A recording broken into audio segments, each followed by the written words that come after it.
Bismillahir Rahmanir Rahim. Assalamu alaikum. Hello and welcome to my channel English Speaking with C M Hussain. نو څنګه چې تاسو ته پته ده چې د دې نه په مخکې ویډیو کې مونږ د ورب په باره کې یعنی د فعل په باره کې معلومات تاسو له درکړي وو د هغې په باره کې مو څه نه څه ډیټیل بیان کړی وو او مونږ په هغه کلاس کې ویلي وو چې نیکسټ کلاس به مونږ د کاینډز اف ورب په باره کې وي یعنی فعل کې اقسام د دې په باره کې به وي نو ویډیو تر اخره پورې وګورئ چینل د سره سبسکرایب کړئ د فیسبوک والا هم شته دی د ټیک ټاک والا آی ډي هم شته دی او د یوټیوب والا چینل هم شته دی نو په درې واړو تاسو زموږ د انګلیش سپیکینګ کورس کتلی شئ صحیح شو ښه نو راځو خپل ټاپک طرف ته کاینډز اف ورب یعنی فعل کی اقسام مونږ خو بره ورب ویلی چې ورب څه ته وایي او بیا مونږ ویل چې دا ورب په مختلف قسمونو باندې وي اوس هم مختلف قسمونه کم دي نو په هغې کې چې دوه کوم دي هغه غټ دي یعنی میجر کاینډ دي صحیح شوله نو هغه میجر چې کوم دی هغه کې نمبر فرست چې کوم دی که نه هغه دی ټرانزیټیو ورب او نمبر سیکنډ دی انټرانزیټیو ورب اوس ټرانزیټیو او انټرانزیټیو ورب دا څه ته وایي نو ګوره انټرانزیټیو د انټرانزیټیو ډیفینیشن به موږ څنګه کوو نو د انټرانزیټیو ته چې کوم دی په اردو کې ویلی شي فعل لازم او په انګلیش کې خو تاسې هم انټرانزیټیو ورب ویلی شي ښه نو انټرانزیټیو ډیفینیشن به موږ په انګلیش کې داسې کوو The verb which does not require an object to complete its sense is called an intransitive verb. یعنی هغه verb هغه فعل چې هغه ته د object ضرورت نه وي په جمله کې د object ضرورت نه وي د جملې د معنی مکمل کېدلو دپاره یعنی د دې اوس مطلب څه شو ګوره هغه فعل هغه ورب چې په هغې کې موږ سره ابجیکټ ضروري نه وي یعنی یوه جمله داسې وي چې هغه د ابجیکټ نه بغیر جوړېدی هم نشي خو ځینې داسې جملې هم دي چې په هغې کې ورب وي خو د ابجیکټ ضرورت پکې نه وي لکه ګوره اوس چې موږ اگزامپل درکړو او په اردو کې ګوره تاسو ډیفینیشن واورئ نو بیا به تاسو ښه پوه شئ نو په اردو کې چې کوم ډیفینیشن دی تعریف دی هغه دی کہ وہ فعل جو فاعل کو چاہے مگر مفعول کے بغیر بھی جملے کو مکمل کر دے اسے اردو میں فعل لازم اور انگریزی میں انٹرانزیٹیو ورب کہتے ہیں یعنی هغه ورب چې فاعل وي یعنی په څه شي باندې چې کیږي هغه وي خو مفعول نه بغیر مفعول چې پکې نه وي یو ګوره په جمله کې څو وي یو وی ګوره یو وی فاعل بل وی مفعول او بل وی فعل هغه جمله چې په هغې کې د فعل سره د ورب سره فاعل وي صحیح شوله خو د مفعول ضرورت پکې نه وي نو هغه جملې هغه دغه کاینډ اف ورب ته بیا موږ وایو انټرانزیټیو ورب ګوره فار ایگزامپل نمبر فرسٹ دی گرل سنگز لڑکی گاتی ہے جنہیں گانا ہوئی صحیح شولا دی لائن رورز شیر داڑتا ہے یعنی شیر هغه خپل اوازونه کوي صحیح شولا دی ڈاگز بارک کتے بونگتے ہیں سپی غپیږي خانو په دې اگزامپلز کې تاسو وګورئ په دې کې ګوره ورب شته دی یعنی ورب پکې شته که نه کار پکې شته که نه صحیح شولا او سبجیکټ هم پکې شته سبجیکټ پکې چې دی ګرل دی ګرل نو ګوره په دې پیله اگزامپل کې تاسو وګورئ ښه په پیله اگزامپل کې تاسو وګورئ دی ګرل سنگز نو ګوره دی ګرلز دا خو سبجیکټ شو که نه او سنگز دا ورب شو صحیح شوله یعنی فعل شو کار شو خو د دې کې مونږ ابجیکټ ضرورت خو نشته که نه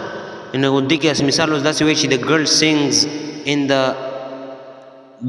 بیکټ یا بل څه شی که نه نو ګوره دې کې بل هېڅ شی هم نشته که نه صرف چې پکې راغلی سبجیکټ او چې دی پکې ورب پکې دی نو ګوره اوس چې د دې نه مخکې راغلی دی که نه سنگز نو ګوره دا څه دی دا فعل لازم دی دې ته موږ څه وایو فعل لازم ځکه ورته فعل لازم وایو چې په دې کې ګوره دا فاعل غواړي فاعل څه شی دی ګل دی که نه دا ګانه څوک وایي ګل یې وایي که نه نو ګوره دا جمله فاعل غواړي خو مفعول نه غواړي یعنی دا کار چې په څه باندې کیږي هغه څیز نه غواړي صحیح شوله نو ګوره په دې کې موږ ویل چې د ګرل سینګز لړکی گاتی ہے جنې یعنی گانا وای نو ګوره دې کې صرف چې راغلی سبجیکټ او ورب راغلی دي نو دې قسمه ورب ته بیا موږ څه شی وایو intransitive verb. په دویم एग्जांपल کې ګورئ the line roars شیر داړتا ہے شیر هغه خپل اوازونه کوي صحیح شولا نو ګوره شیر چې شو دا شولو سبجیکټ صحیح شولا څوک چې کار کوي او رور کم کار چې کوي نو دا ګوره شیر خپل اوازونه کوي کنه نو شیر کارم کوي او شیر چې دی سبجیکټ دی نو په دې کې ګوره سبجیکټ شته دی خو ابجیکټ پکې نشته دی شیر اوازونه کوي خو په چی شي باندې کوي کنه نو ګوره دلته موږ سره سبجیکټ ضرورت پکې نشته دی یعنی سبجیکټ نه بغیر دا جمله مکمل کیدی شي او په دې کې چې دا کم ورب استعمال شوی وي دغه ورب ته موږ انټرانزیټیو ورب وایو صحیح شو او بیا ګوره دریم एग्जांपल کې د ډاګز بارک یعنی کتے بونگتے ہیں نو ګوره د دې ورب د پاره موږ سره د سبجیکټ ضرورت شته دی سبجیکټ شی دی د ډاګز نو ګوره ابجیکټ پکې نشته کنه نو دا قسم ورب ته بیا موږ انټرانزیټیو ورب وایو نو په دې کې ګوره انټرانزیټیو ورب کم دي په دې کې چې کم دی کنه ګرل ډاګز لاین نو دا چې دی دا پکې فعل لازم دي صحیح شولا ها دې ته موږ انټرانزیټیو ورب وایو ها بیا دویم دی ټرانزیټیو ورب چې په اردو کې وته فعلی متعدی وای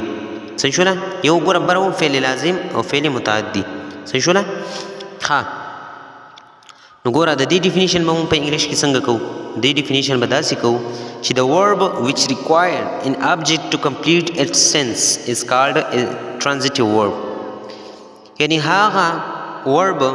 چې هغه object غواړي چې شی غواړي object غواړي صحیح شولا د جملې د سنس یعنی د هغې معنی مفهوم مکمل کېدلو دپاره هغې ته د ابجیکټ ضرورت وي نو هغې ته بیا موږ وایو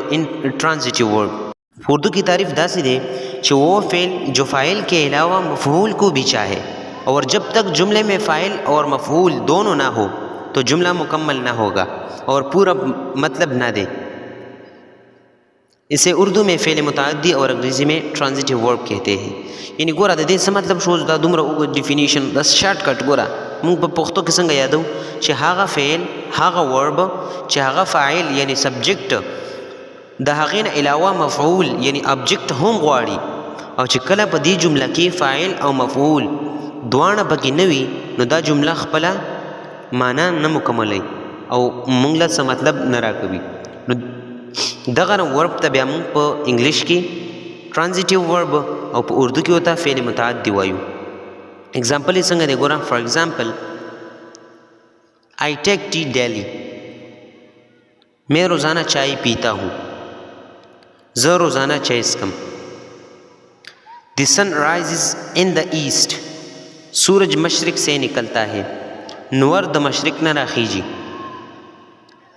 he helped the poor इसने गरीबों की मदद की هغه د غریبانو مدد وکړو